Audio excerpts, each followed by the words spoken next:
The jungle surrounding Chualan Reservoir is alive with the sound of gibbons and other wildlife.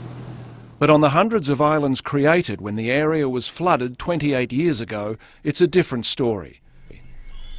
A team of scientists led by Luke Gibson from the National University of Singapore says the islands are almost devoid of the native species that thrived in the forest before it was flooded. With forest fragmentation, the effects are not immediate. So right after you chop a forest into a small piece, much of the biodiversity will still remain, but a lot of it may disappear over some period of time. Chualan Reservoir was developed in 1986 to bring hydroelectric power to southern Thailand.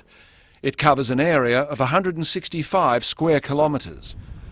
But Gibson says after almost 30 years of isolation, the animal life that lived on what were once hilltops in a sprawling valley have all but disappeared, a situation made worse by their inability to escape the influence of the invasive Malayan field rat, which is thriving. It came in from surrounding agricultural areas, and it has displaced virtually all native species, such that today we only find a handful of native species on the islands.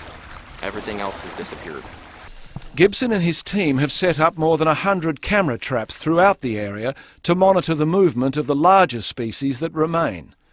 They hope the resulting data will support new regulations governing future development of forest lands and help in the planning of forest corridors where development is scheduled to take place.